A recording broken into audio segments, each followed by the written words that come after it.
That's what we continue to try to say, is that AI is not here to try to eliminate or replace. It's to create space. We might have to trademark that one, maybe, right? Right? I didn't realize that would rhyme so well. But What? Yeah, go. That's what we're trying to express is this is a toolkit. It's an assistant that eventually can start to automate. That it means that we then have the ability to take more of the hours and capacity in order to drive more business, right? To drive more time back, get more energy. Who doesn't like to be energized before they go in to meet with a new client, right? Who doesn't love having more time to do stuff that they're uniquely driven, right? Your power of three, all those, right? All those things.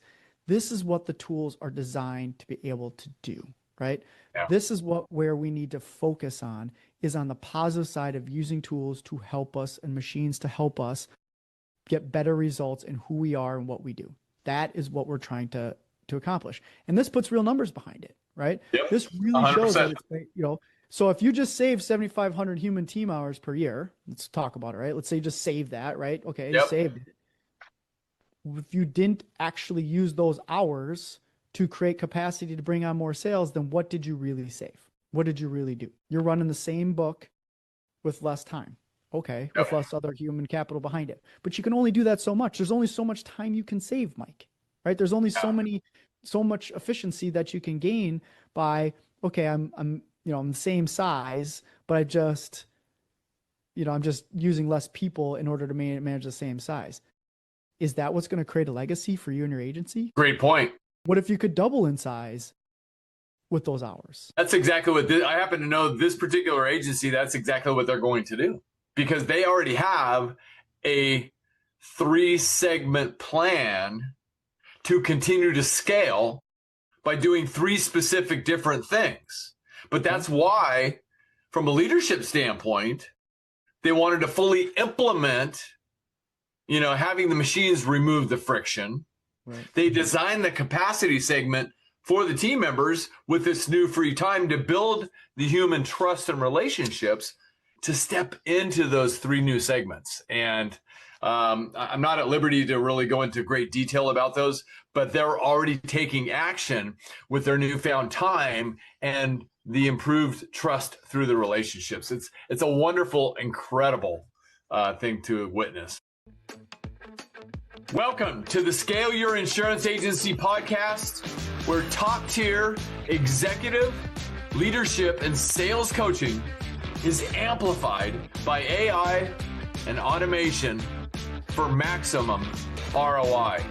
What a wonderful, amazing, very packed week again last week on understanding what's going on in the independent insurance agency space when it comes to human work versus machine work. And that is our topic this week on the Scale Your Insurance Agency podcast. I am your host, Daniel Metcalf, and co-host, along with my partner in the Onyx operating system, Mike Stromsoe.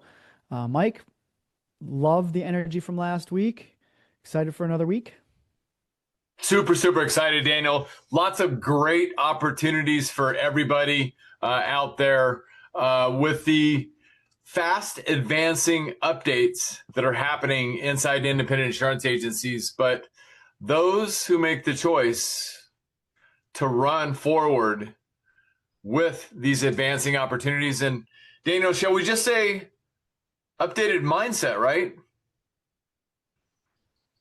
Yeah, mindset's a big portion of exactly what's happening right now is, and at a speed that I believe that many people just were not prepared for when it came to changing those mindsets and what's coming at them as fast as possible at this particular moment, and quite frankly, changing on a dime as it goes along. And so even the best of us probably weren't prepared for the type of speed and change of mindset that was going to be necessary this year when it came to, how to run an independent insurance agency and how to interact with technology. Yeah, 100%. So our mindset is our skill set. But, you and I were working with an agency, I think it was last week, maybe the week before, no longer ago than that. And we were counseling the agency on the newest forms of AI, because how many are there now? Oh, there's more than we can count at this particular More than we time. can count. And there used to only be one or two, right? And so we were counseling an agency on the various types of AI. And you said, well, don't send anything to them because it's going to change by next week. Right. Right. Right. So Right. it is changing that fast. But, that's why it's super important. And that's why I'm excited to share today on this podcast episode about machine work versus human work. Because really, that's the balancing act, if you will, in its simplest form for independent insurance agency leaders out there. You see, what I have learned, machines remove friction, leaders design capacity, and humans build trust. So, Daniel, what you do is you help people have the right machines to remove that friction operationally, right? Yes. To maximize their efficiency through their operations. We in the executive coaching realm, along with our partner, Natty Lewis, help leaders design that capacity. And then we teach the teams to have the time to build that trust. And so that's what's so exciting. Super, super excited. So let's talk about the two types of work in an agency, shall we? Sure. I mean, we talked about the human work. So the humans, when they're building the trust and thinking back, 35 plus years ago, that's one thing that I learned was so vitally important. Those deep, significant, meaningful relationships that we build. That's where we build the trust, right? So the human work. And what is the human work? Well, it's things like judgment.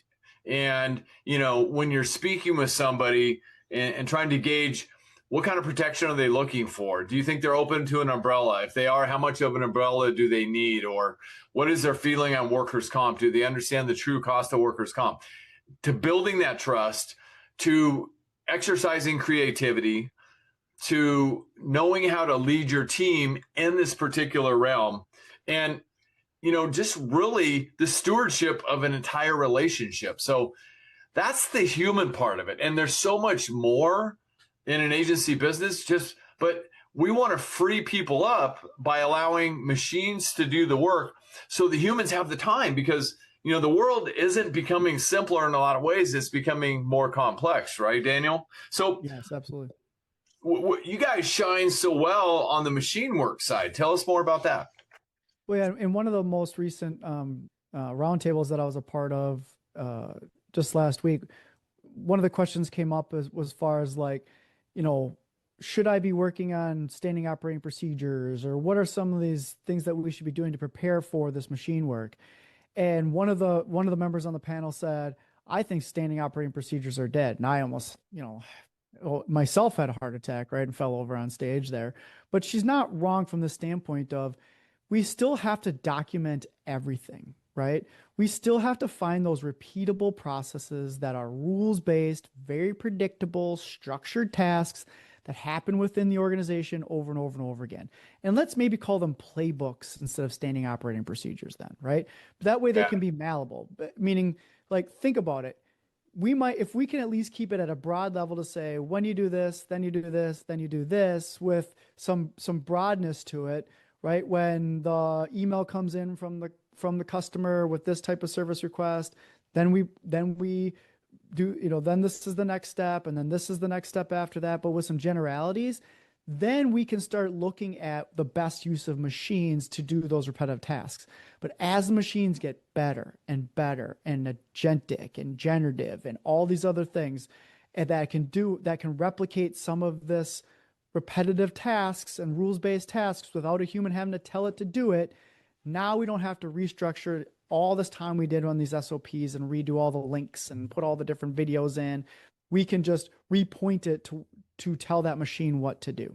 So to answer your really short question with the even longer answer, machine work is that repetitive, rules-based. Anything that if you told someone in your office to write down something that they've had to do more than once, and more than once that week, that is repetitive, right? If they had to do it manual, anything from copy, having to hit the whole copy paste buttons, right? Or Yeah. shortcuts or anything that's rule based. When we get this, these are the 5 steps that you have to go where you have no interaction with another human at this particular moment, right?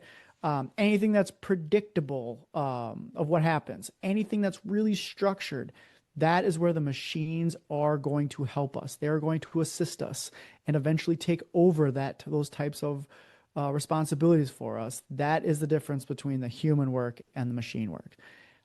It's when you mix the two, because that's our core value here, right, Mike? Is that we are future-proofing agencies by combining humans with the machines together to create the greatest results. Exactly. But if you The don't results. have the right processes in place already to combine the two together, you will silently bleed capacity. You will take capacity away. Because the first thing that you need to do is you need to scale them separately before you can bring them back together. Right. Right. So sometimes speed to getting something done, and in this case, making sure you have the machines doing the right work, you've got to think about it and plan for it to a small extent before you launch it and let the machines do all of the work. Right. Because remember, in past episodes we talked about, there has to be 3 essential parts to using artificial intelligence and automation in order to get the greatest return on investment. It has to combine. These 3 all have to be present: speed, efficiency, and revenue impact. You leave any of those out, you are not going to get the greatest results from adding artificial intelligence automation to the equation, because you can go really, really fast in the wrong direction. You can create an extreme amount of speed to something that does not help help the organization scale. You can be extremely efficient in something that wasn't really necessarily need to be any more efficient in, right? Because it doesn't have any revenue impact. So if all those 3, right? If we have revenue impact, but we don't have efficiency and we can't do it very fast, well, how are we really going to scale using these tools? So if you can see, having all 3 together is where you're going to get the greatest results of this wonderful technology that's been given to us now from the knowledge worker space. Yeah. And I'll tell you what I see, and I think we both saw the same report recently from the Big I, but there's lots of reports floating around out there. I mean, there's the Reagan Consulting information, the most recent annual report.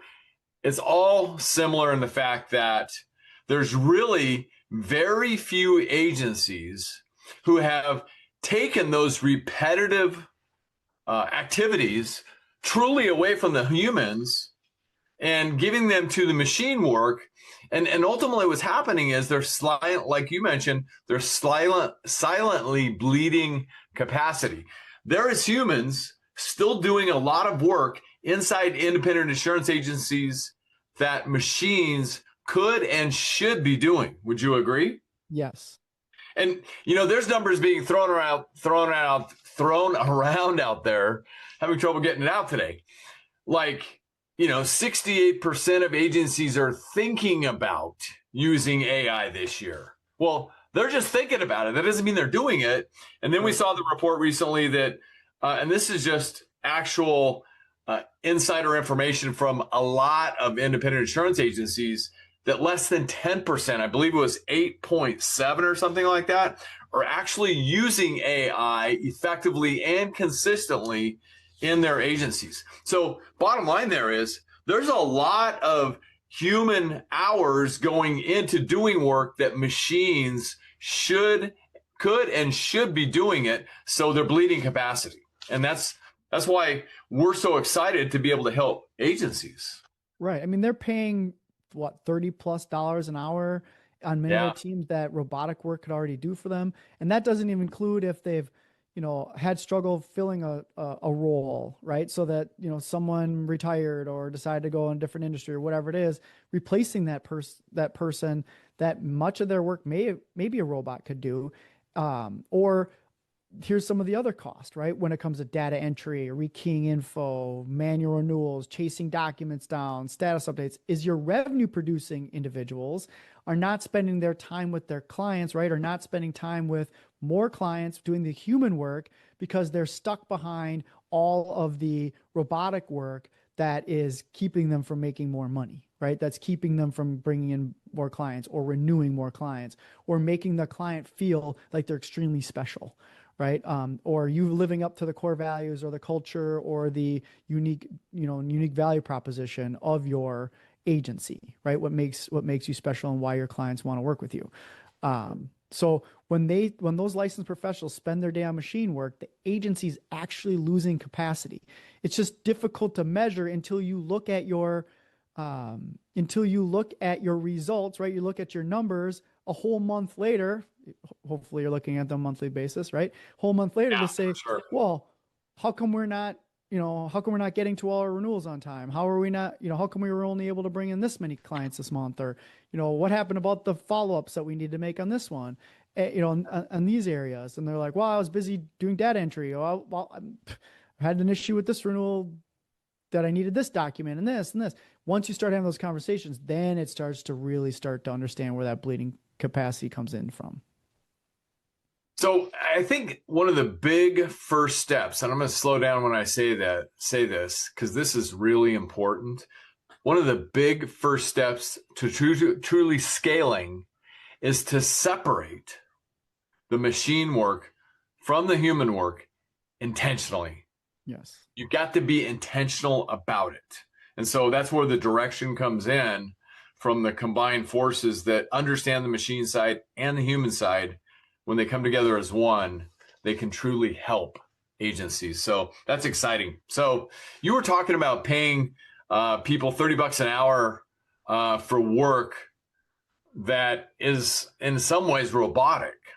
But, what's the true cost to the agency? You were touching on that, but they lose capacity.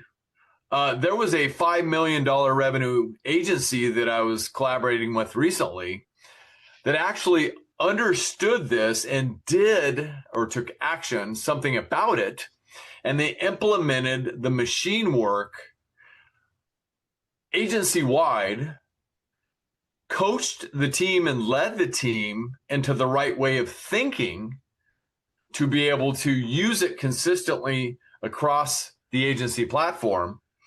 And they found that they found 7,500 human team hours per year that was reclaimed. Wow.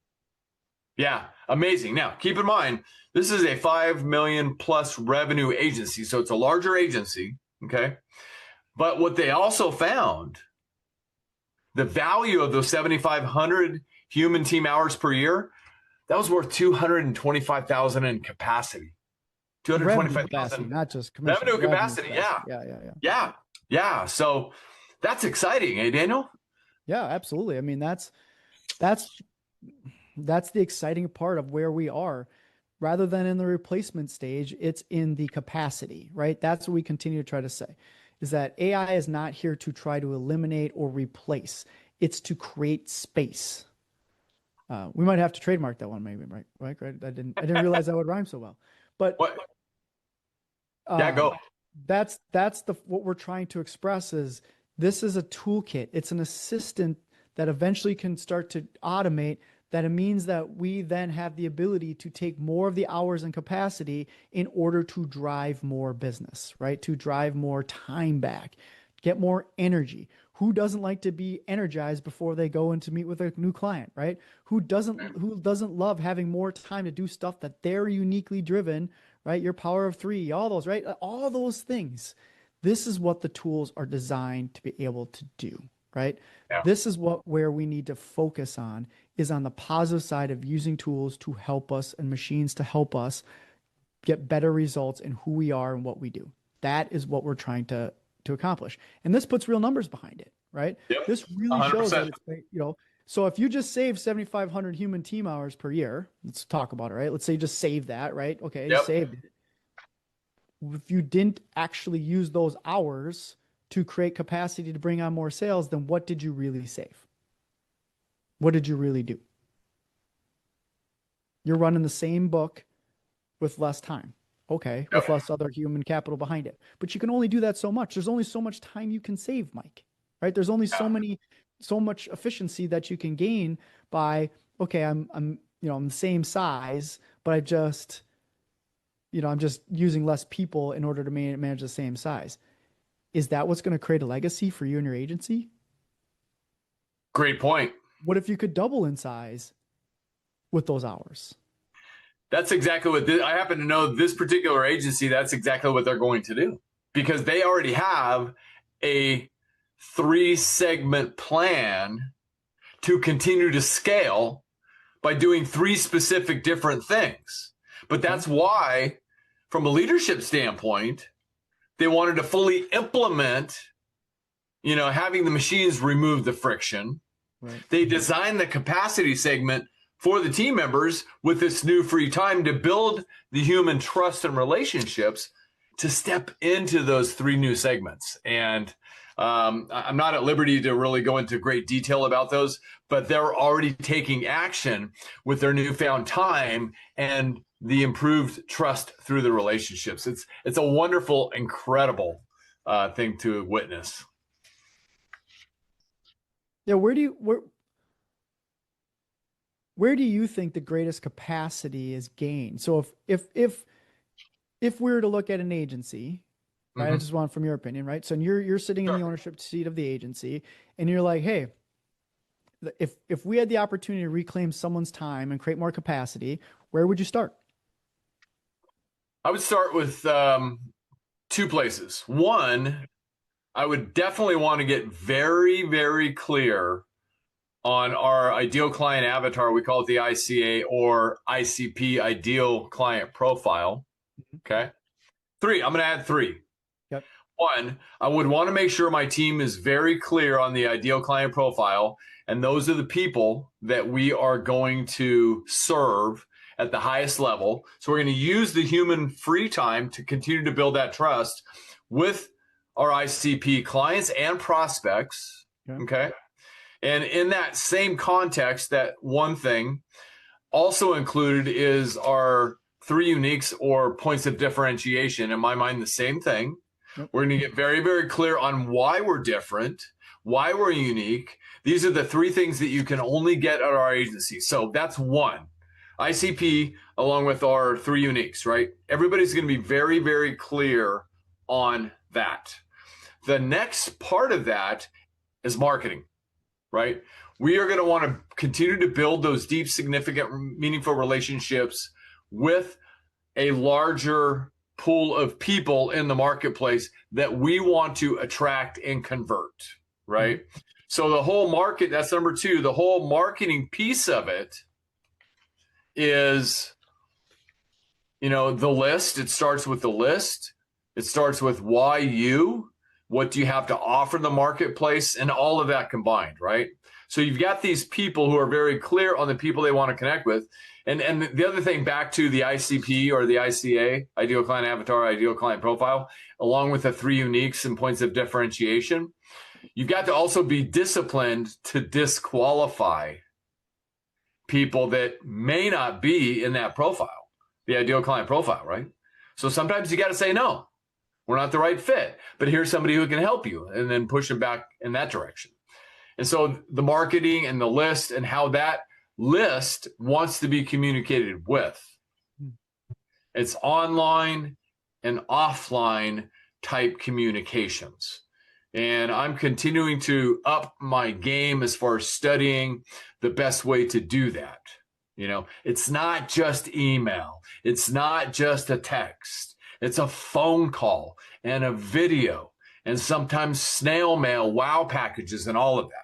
Okay. So when you get the ICP, the ideal client profile, along with your 3 uniques, your points of differentiation, you combine that with the marketing engine. That's your massive opportunity because, I do this all the time. Let's say somebody has 2,000 clients in their agency. Okay. I believe that every person knows at least 100 people that will either come to their wedding or come to their funeral. So if that's 2,000 clients, You add 2 zeros behind that, that's 200,000 opportunities right there in your own acre of diamonds. I mean, Daniel, this gives me that little buzz, natural buzz in my head, right? The opportunities are endless for those who are willing to pursue it, but that's what you get when you're able to free up the time. That was a fantastic explanation of, as an agency owner, what you would do with all those extra human hours.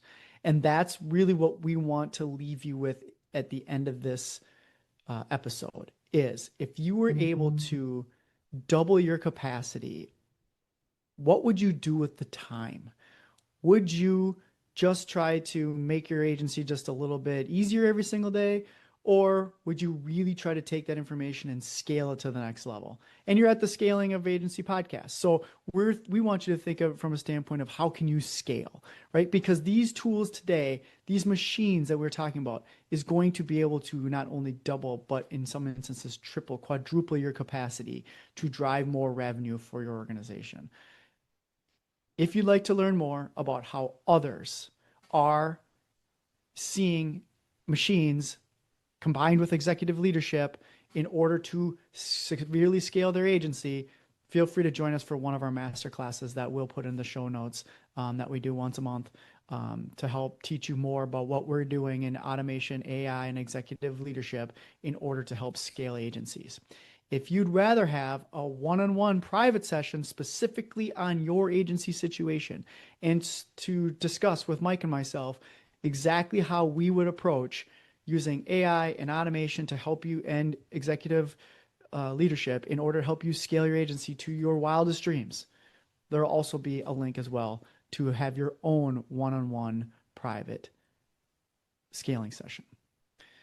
Thank you so much for all of your time. It's been another great week, Mike. Thank you so much to everyone out there for all that you do for the industry. I hope that you have a fantastic week coming up, and I look forward to seeing you at the next episode. Have a wonderful day.